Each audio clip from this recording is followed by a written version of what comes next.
Hi everyone, my name is Maribel and I'm a counselor here at Merced Adult School, and I thought that this week I wanted to start a series of videos where I talk about majors, the top or most common majors in variety, because sometimes that's all we know. We go to school and you're figuring out a major, but the truth is that we don't know what really these majors lead to. We just find something that we are interested in and then just go with it, and then we don't even know what kind of careers and what are we getting ourselves into. And so I wanted to start this week with the one of the most common majors, which is psychology. So it is my favorite. I'm actually very passionate and talk about psychology because I really think it's one of the most, or the foundation to pretty much everything. I almost feel like should be a required major for, or the foundation to any major, following major. So and I'll explain why. So in this video, I'll talk about what is psychology, and what classes, coursework you need to take, what are some related majors, because it is similar to other majors, and what are some related careers and occupations they are in the field, like the job description, the education that's required, the salary that you might be getting, the range at least, and then I'll end with a university that are best or that is near you for this major, which again is psychology. So like I said, the reason I decided it is because I'm very passionate about this. I really do have insight on this. I was a psychology major, when I work with students, I usually sway them to do psychology because I feel like it's a foundation to anything when it comes to any other major. And yeah, so what is psychology? So the psychology is the study of the mind, or study of the mind and behavior. So you're studying human thought, their behavior, their developmental stages, personality, emotions, like what stresses you out, your motivation, and much more. It could help you understand, predict, and control human behavior. But really, I feel like it's the foundation of life in your career and any success that you'll have. And I'll also explain to you and let you know what classes you'll be taking. So what classes do you take if you decide to major in psychology? You'll be doing some lectures, you'll definitely be doing some reading, having class discussions. You will have to do research and have lab work, and eventually hopefully field experience. And I really feel like you should really look into the fields and go out there. Keep in mind that it is in the helping field, so you're helping people, and I'll explain to you what other majors are similar to in the helping field. So the classes that you take in this are abnormal psychology. So this is where you're learning about mental health disorders. You're understanding unusual patterns and behaviors. Then you take cognitive psychology, which is it's how we perceive information, the world, memory, and your thinking. Cognitive psychology.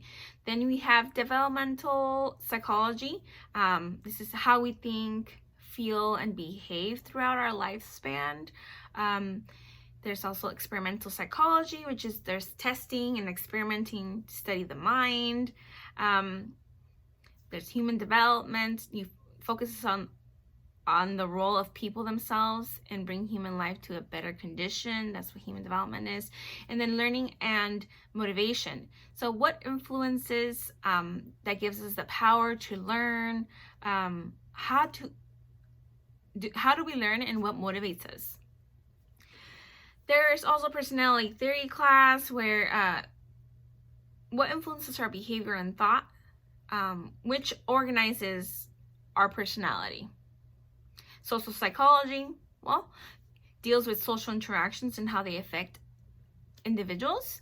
And last but not least, everyone's favorite class, we're looking at statistics. So it's like, oh my God, it's scary. No, it's math. But to be honest, whenever I'm helping a student out, because I'm also a college counselor or academic counselor, they're like freaking out about math. But statistics, it's really analyzing data, collecting data, and doing some research and seeing what the results are in your, that's why you need to know how to do statistics. So studies, methodologies, together review, analyze, and draw conclusions from data. So it's for like experimental data, and they require that. So those are the kind of classes you'll be taking. And I remember still also like learning about how people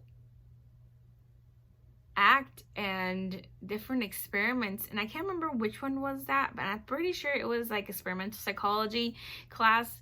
It was a really good class because you understood people a lot, like if you were in certain situations, how people act, what are people thinking in certain situations. So anyways, these are some of the classes you'll be taking, the coursework in there. So what are other related majors or programs? So this is very closely related to anthropology, study of cultures, counseling, music, even art, because sometimes they use some art therapy or music therapy to, in their careers. Human services, and I'll explain why that's important, because that's one of the highest paying jobs.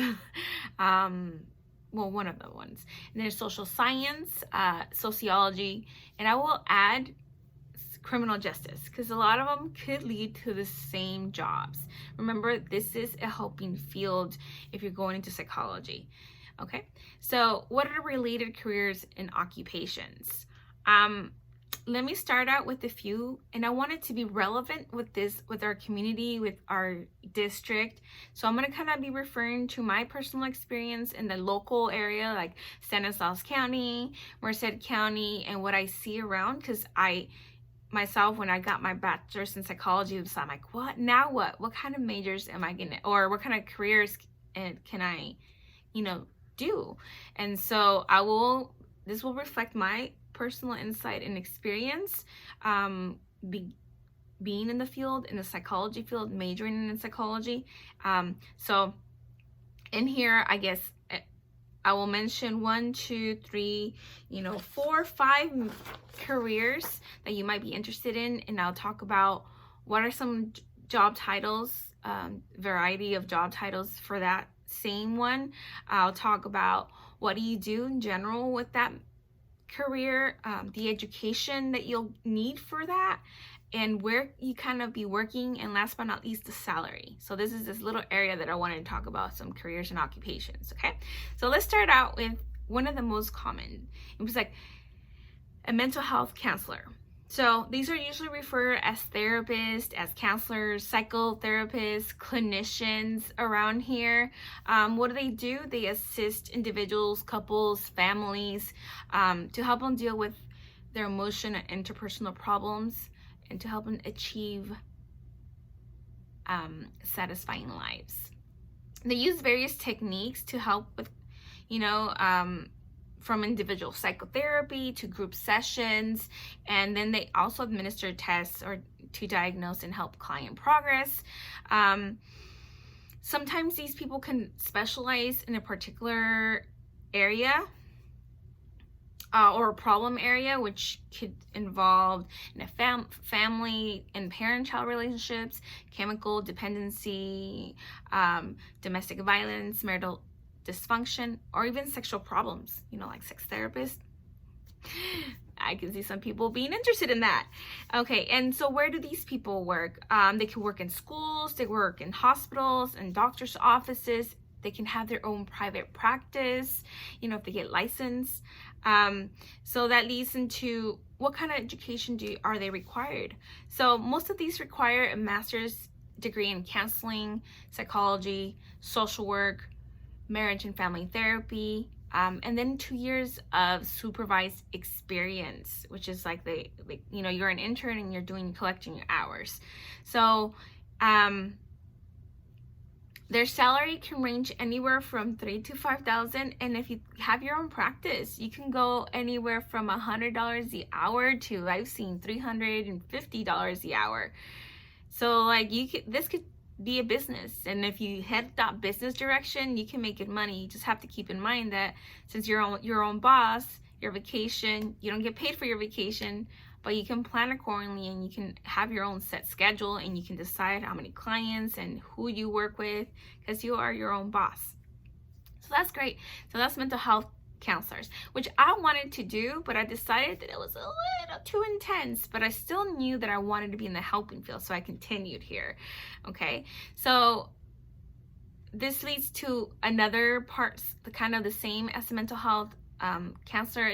I said this one because I know it's common around here. So alcohol and drug treatment counselors, they're also referred as addiction counselors, drug treatment counselors, substance abuse counselors, and they usually help people deal with chemical or substance abuse and dependency, and they use the same thing as like the mental health counselors. They use a variety of therapies to treat the client. They evaluate and administer tests to help in diagnosis and progress of the client, and they work closely with other professionals for referrals.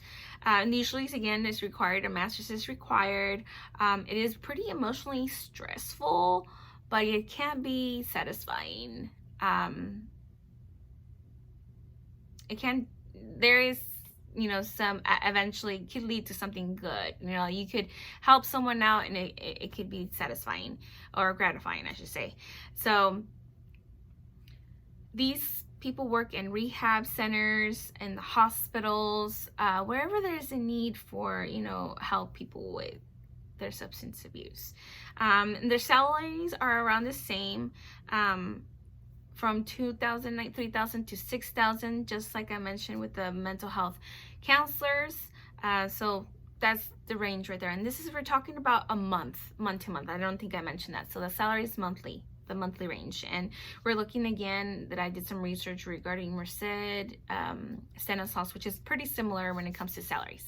Okay, so, and then we have career counselors. Okay, see, those are common as well, because we all trying to figure out what we want to do with our career. So they're sometimes referred as vocational counselors, life coaches, empowerment coaches. What do? They help people define their lifestyle, identity skills, develop job hunting skills, and select satisfying work. They use discussion, exercise, and tests to determine personality, abilities, interests, and values. They assist client in gathering information about career options, evaluating options, selecting a goal, and defining the step to reach their goal. They can also help with people's getting ready for resumes, preparing for a job interview, and coach them through the job search, which actually I do too, but I'm going to explain how.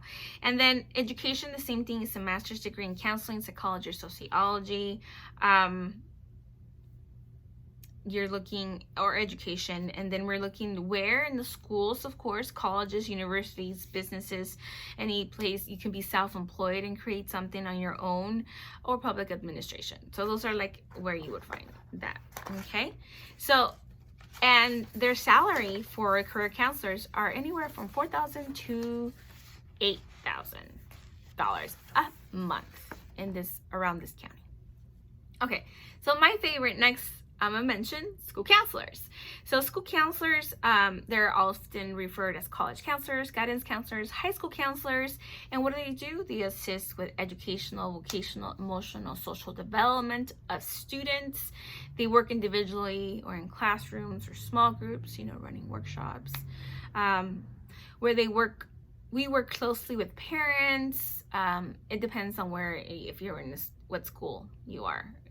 I don't work with parents, but I'm working with parents currently with adults. So teachers, administrators, other school personnel, or even community agencies to develop efficient programs to meet student needs. So what's required here is in education is a master's degree in education with the PPS, the People Personnel Services credential, if you want to work K through 12. If you don't want to work with K through 12, you don't need a PPS, but it does help. And it helps you move up the scale in pay on the horizontally. If you're an educator, you know what that means. So as you have more credits, you can earn more, move in the scale. So you definitely need one if you're working K through 12, a PPS, aside from a master's. So you can work in elementary, you can work in junior high, in middle school, high schools, colleges, universities, and your salary could be anywhere from $4,000 to $8,000 a month, And I have to add this: if you're a school counselor and you're working full time somewhere, elementary, junior high, high school, adult school, like that's in my case, you can always have a side job, a side gig, because there's always part-timers in this field as well. Like, you can get an hourly, add anywhere from 4 to 8 hours a week working part-time at a junior college, which they usually they call them adjunct counselors, and you can get paid good money, anywhere from $50 an hour up to like 90 and up. I heard of 90, but I'm pretty sure it could be higher if you've had a lot more year of experience. And the more higher education you have, like if you have a doctorate, you get paid even more. It's crazy. There's other jobs such as, school psychologists, which is very similar. Usually in the schools, they're in charge of testing, some counseling, but mostly of the counseling goes to the school counselors. But psychologists tend to do a lot of the testing and assessing for students in schools. And then there's market researchers, workforce development specialists. They are put in schools or, in our community to help with work, and at least the workforce development specialist. So I wanted to end with this section with one career that I felt like, let's look into that, and that's human resource managers. So the human resource managers, they either called benefits manager, human resource generalist, personal managers, training and development managers, specialist. So what do? They develop and implement policies designed to attract and keep the best available and qualified employees in an organization, to provide for their well-being and to promote efficiency on their job. So recruiting, interviewing, selecting, screening, referring and hiring applicants, firing, that's what they're more known for, but that's not all they do. Disciplining employees, developing wage and salary plans. They handle labor grievances, training and safety programs, they administer retirement and employee benefits. So really, they're like the driving business outcomes. They foster the development of people, build their skills and skill sets and make them stronger. When they do the recruiting for new talent, they help improve employee performance. So I'm like, as a psychology major, I feel like I can do this. I'm sure I have to get trained, and usually there's business majors, usually public administration, your human services management. That's what you're looking for education, usually. But if you have a bachelor's so most of the time for education, they require a bachelor's in business administration, human resources management, or public administration. And usually they prefer, or you have a higher advantage if you have a master's.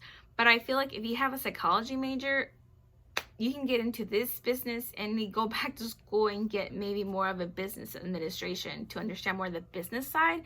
But I feel like the human resources people really need to know the people. You have communication skills. You have to have the people skills to be working with your employees, because that's pretty much your job, is inner work. You're working with people in your company, helping them be better.